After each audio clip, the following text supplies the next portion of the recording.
মাননীয় প্রধানমন্ত্রী যে দেশ গড়ার স্বপ্ন দেখছে, এই দেশ গড়ার একটা অংশ কিন্তু আমরাও কিন্তু দেশ গড়তেছি। আপনি এখন যদি ব্যাংকে 100 কোটি টাকা লোন নেয়, 100 কোটি টাকা 200 কোটি টাকা যদি ব্যাংক দেয়, সেখানে কিন্তু ব্যাংক খুব খুশি।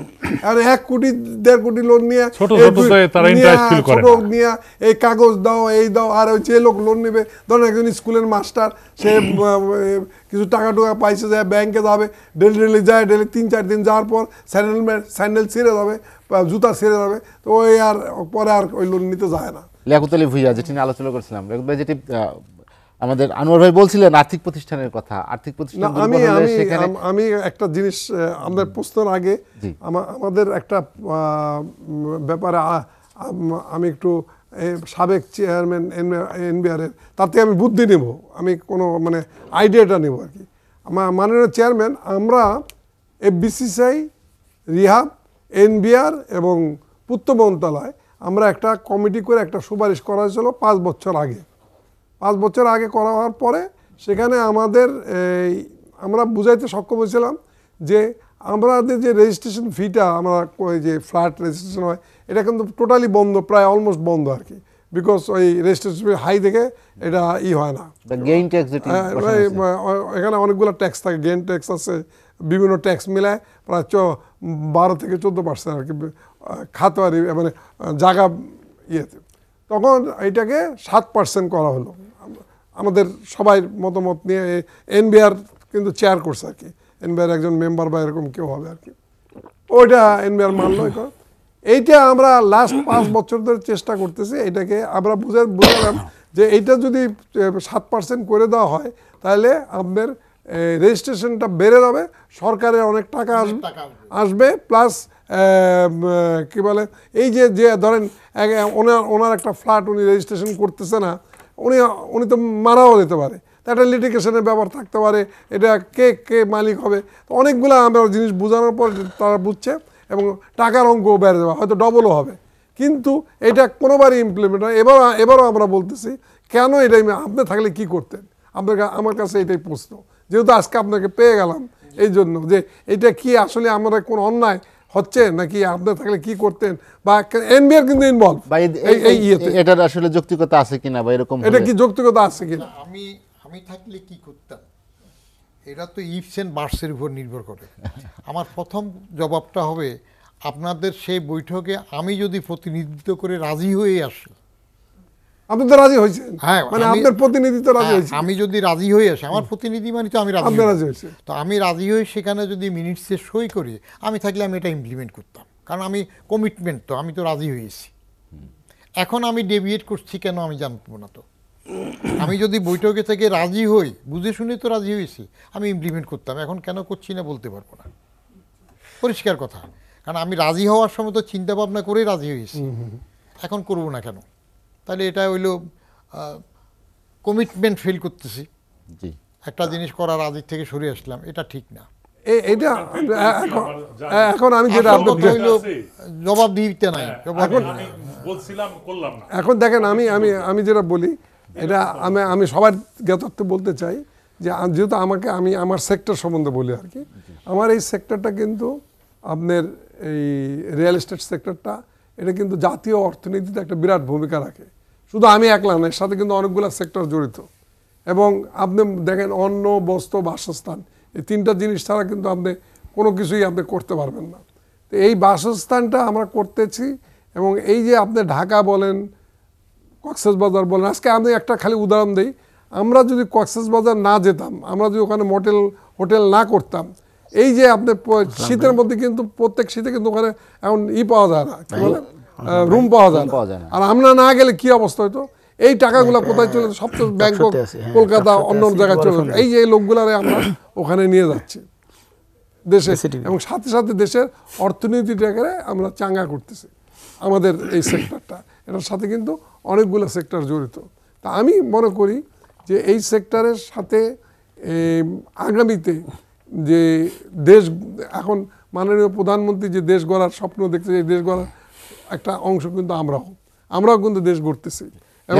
আমার প্রশ্ন ছিল যে আর্থিক প্রতিষ্ঠান বা ব্যাংকগুলো দুর্বল হতে আপনার আবাসন খাত ক্ষতিগ্রস্ত হয়েছে কিনা আপনার কি মনে হয়? না, ব্যাংকের আবাসন খাত কোনো ক্ষতি হয় না, বিকজ আবাসন খাতকে কোনো ঋণই দেয় না, ব্যাংক লোনই দেয় না। ওরা গেলেই কি আর না গেলেই কি, আমাদের কোনো ক্ষতি হয় না। না, আপনাদের দেয় না, যে কিনে ফ্ল্যাটে তাকে তো দেয় না, তাকেও দেয় না, তাকেও দেয় না। আগে দিত, এখন দেয় না। নিরুৎসাহী। এটা আবার একটা কারণ আছে, এটার কারণ আমি বলি। এখন আপনি একটা এই যে আপনি নিজেই লোন নিছেন কত, 1 কোটি টাকা বা কত জন নিছেন, 1 কোটি 20 লাখ। 1 কোটি 20 লাখ টাকা লোন নিছেন। 1 কোটি 20 লাখ টাকা লোন নিয়ে আপনি কয় টাকা আপনি ওই যে আপনি বললেন নাকি নোট দিতে হয়, কয় টাকা আপনি নোট দিবেন? আপনি এখন যদি ব্যাংকে 100 কোটি টাকা লোন নেয়, 100 কোটি টাকা 200 কোটি টাকা যদি ব্যাংক দেয়, সেখানে কিন্তু ব্যাংক খুব খুশি। কারণ 1 কোটি 1.5 কোটি লোন নিয়ে ছোট তারা ইন্টারেস্ট ফিল করে না। নিয়ে এই কাগজ দাও, এই দাও, আর ওই যে লোক লোন নেবে, ধরেন একজন স্কুলের মাস্টার, সে কিছু টাকা টুকা পাইছে, যায় ব্যাংকে যাবে, ডেলি যায়, ডেলি 3-4 দিন যাওয়ার পর স্যান্ডেল ছিঁড়ে যাবে, জুতা ছিঁড়ে যাবে, তো ওই আর পরে আর ওই লোন নিতে যায় না। আপনারটা পাইছেন, আপনার কাছে আপনি তো বললেনই, আপনি অনেকগুলা 3-4টা বন্ধক দিচ্ছেন জিনিসপত্র, আপনার সুন্দরী মহিলা গেছে, এই জন্য আপনার লোনটা দিছে। এখন সবার পক্ষে এটা সম্ভব না, এই জন্য উনি যে প্রশ্নটা করলো যে আমাদের সাথে ব্যাংকের কোনো সংযোগই নেই এবং আমাদের আবাসন কিন্তু আপনি যদি আমাকে প্রশ্ন করেন ব্যাংকের নর্মস কি, ব্যাংকের নিয়মটা, যে আমি আপনাকে কিন্তু একটা প্রশ্ন করছিলাম যে আপনার ওই সম্পত্তিটার দাম কত, নিশ্চয়ই যদি 2 কোটি টাকা 1 কোটি টাকা দিয়ে থাকে, সম্পত্তিটার দাম কিন্তু 2 কোটি টাকা। ব্যাংকের নিয়ম হচ্ছে যদি 2 কোটি টাকার সম্পত্তি হয়, ব্যাংক তাহলে 1 কোটি টাকা দিবে, 50% দিবে। তাহলে কি হলো, একেবারে সিকিউর, এর তো কোনো নাই, কি বলে, টাকা মার যাওয়ার কোনো কিছু নেই। উনি টাকা না দিলে ওনার ছেলে, ওরা তো গ্যারান্টার আছে, ওনার ওই জমিটাও নিয়ে যাবে।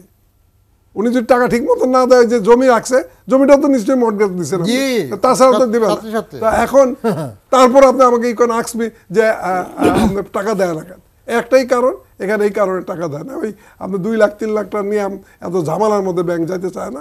25 কোটি টাকা লোন নিয়ে যায়, মাত্র 1 মাসের 1.5 মাসের ট্রেড লাইসেন্সের এগেইনস্টে 25 কোটি টাকা এরকম কাগজপত্র চাবে। একজন বলতেছিল কত আলোচনা, কোন মুদি দোকানদার এমন কাগজপত্র চাইবে কি, ওর লোনের দিকে যাবে না। 7 কোটি না, কত কোটি নিয়ে গেল না এক মুদি। এই জন্য কিন্তু আপনি যদি প্রশ্ন করেন যে ব্যাংক কিন্তু এই খাতে লোন দিলে সবচেয়ে সিকিউর, ওই আপনার ওই হলমার্কের যে কাগজপত্র নাই, তারে টাকা দিয়ে যেরকম আনসিকিউর, এটা হচ্ছে একদম সিকিউর জায়গা। এখানে আপনার টাকা দিলে টাকা ফেরত পাবেন, বিকজ আপনি তো আগেই তার 2 কোটি টাকার মর্গেজ নিয়ে 1 কোটি টাকা দিচ্ছেন, না দিলে আপনি 2 কোটি টাকার মর্গেজ বিক্রি করে ফেলে দেবেন। এর মধ্যে নয়, এখানে তো ব্যাংক ইজিলি লোন দিতে পারে, কিন্তু দেয় না। আর আমরাও আর এতে এটা নিয়ে বলিও না, আর অনেক বলছি। এবং ওই যে আবাসন খাতের প্রসারের জন্য ব্যাংক লোন তো অবশ্যই প্রয়োজন আছে, বিশ্বের অন্য দেশগুলোর দিকে যদি আমরা তাকাই। অবশ্যই আপনি পৃথিবীর কোনো দেশে এই পকেটের টাকা দিয়ে কিন্তু ফ্ল্যাট কিনে না, ঋণ নিতেই হবে। এই যে বাইরে ঋণ নিচ্ছে না, তার পকেটের টাকা দিয়ে তাকে ঋণ নিতেই হয়েছে। আপনি আজকে আমেরিকায় যান, আপনার কোনো ভাই ব্রাদার যদি আমেরিকা যায়, আপনি 6 মাস পরই ফোন করবে যে আমি গাড়ি কিনছি, বাড়ি কিনছি, বিকজ তারা লং ইয়েতে লোন পায়, দীর্ঘমেয়াদী লোন।